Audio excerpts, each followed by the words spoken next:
Our next speaker will be Sean Gaffney. Sean is one of the Bucksbaum Institute Medical Student Scholars, a graduate of Notre Dame, who then completed a master's in education before coming to medical school. Today, Sean is going to talk to us on the general topic of handoffs, handoff experience. The particular title is up on the board. Sean Gaffney.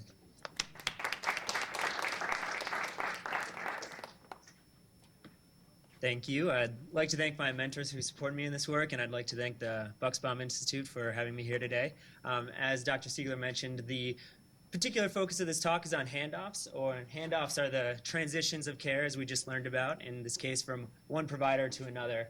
And it's also, the focus of this talk is just on a particular education model for improving handoff training, but this model could be used in other contexts as well. So handoffs, as I mentioned, are transitions of care, and they're a patient safety concern. They're a time that is vulnerable. They're a time that is an opportunity for things to be forgotten or things to occur that are negative outcomes. This has been particularly the case since 2003 when resident duty hours were decreased, thus requiring more handoffs and therefore more opportunities for medical errors. So this has been an issue that's been recognized by a number of national institutions. The Institute for Medicine, the ACGME have all called for an increase in handoff training. Just this past year, the AAMC identified handoffs as one of 13 core and trustable professional activities for entering residency. So the bottom line here is that handoffs are an important aspect of patient safety and deserve consideration. And so what we looked to do was to develop a comprehensive curriculum that would provide continuity and handoff training and also provide residency programs with a tool for assessing the handoff competency of incoming residents. And so the setting for this study took place at the graduate medical orientation this past summer here at the University of Chicago. And 84 interns were involved from 4 different residency programs: internal medicine, pediatrics, OB-GYN, and surgery.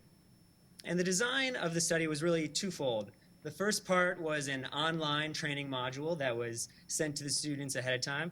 And the second part was a interactive simulation. And we called this the Multi-Patient Objective Standardized Handoff Experience, or the MOSHE for short. And I'll explain a little bit more about what that was in a minute. Just to give you a timeline here, it's cut off a little bit, sorry about that. About 10 days before the interns arrived for their orientation, they were sent an online training module, and that module included a pre-survey, it included handoff training online, and then it included a post-survey. Then 10 days later, these interns arrived here and went through like a boot camp, it was called, and it involved a number of simulation training-based exercises, one of which was a handoff simulation. And so all of the students completed that, all of the interns completed that simulation and then filled out a survey and were also evaluated while they were doing that.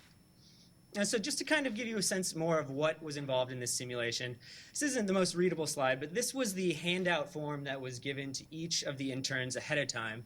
And they were given 24 to 48 hours to read over these patients, there was 3 of them, and to kind of make them their own patients, so that they would then be able to go into a room and hand off these patients in a real simulation setting to another trained physician.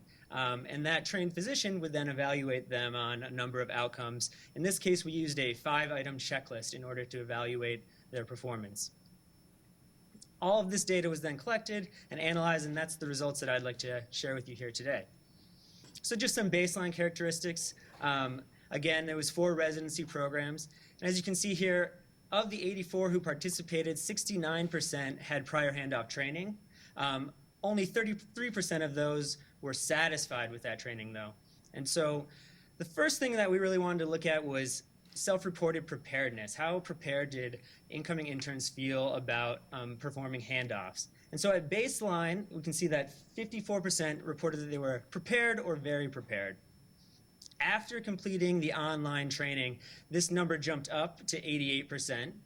And then interestingly, we can see here that after completing the simulation experience, this number dropped down a little bit to 70%. So this interesting encounter with the actual experience changed their perception of their own ability. But overall, there was still an improvement from 54% to 70%. The other thing we looked at was just overall performance, and overall performance here was measured based on that 5-item checklist I mentioned, and we aggregated that to make a total score on a scale of 0 to 5, and you can see there's a relatively normal distribution of performance scores. Looking at that checklist itself, we were able to look at each particular item as well, and at each item there was quite a bit of range in the ability of interns to complete each item. We can see that 96% of interns were able to communicate in specific action steps. But then we look at the bottom here, and only 30% of incoming residents appropriately prioritized patients based on the acuity of their illness. So there was quite a bit of range in each particular checklist item. So looking more specifically at that last item, prioritizing patients based on the acuity of illness, we see that there was some association with prior training. While overall the performance was low regardless of prior training or no prior training, there was an improvement, a statistically significant improvement based on whether or not prior training was in place. We also wanted to see if there was any correlation with prior handoff experience as a medical student. And this was associated with overall higher performance, and higher performance was measured as a 4 or a 5 out of that 5-point scale. And as you can see here, more previous experience did increase overall performance. And so if you had no handoff experience, only 23% received a score of 4 or 5 out of 5. That went up a little bit if you had some experience in either 3rd or 4th year of medical school. And then that went up quite a bit if you had experience during both 3rd and 4th year to 58%. Looking at the different programs, there was no significant difference based on overall performance. However, if we looked at that one ability to prioritize patients based on acuity of illness, there was a little bit of difference. You can see that pediatrics was an outlier here, and that was likely because this was an adult-specific scenario, and so that's something that we were able to gain from this information about how to go forward with this and make alternative scenarios in future simulations. The last thing that we looked at was just overall participant feedback, and we were happy to see that this was highly positive across the board.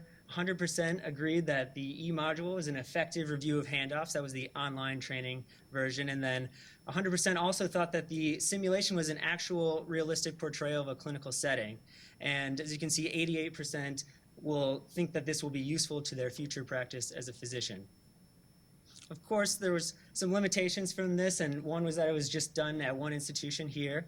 As I mentioned before, it was an adult-specific design, and it was also, the handout form was created by the investigators ourselves instead of being able to make your own form based on your own patients and use that as part of your transition of care. And then the last part was just in the evaluation. It would be really great to look at your actual objective skill beforehand and then your actual objective skill afterwards, but that was a little bit hard to do in this scenario, but that would be hopefully something that could be done in future attempts. Finally, looking at some things that we could take away from this, the first is that online training modules might invoke an inflated sense of preparedness, and so that really kind of emphasizes the importance of including some sort of simulation-based practice in any sort of training module.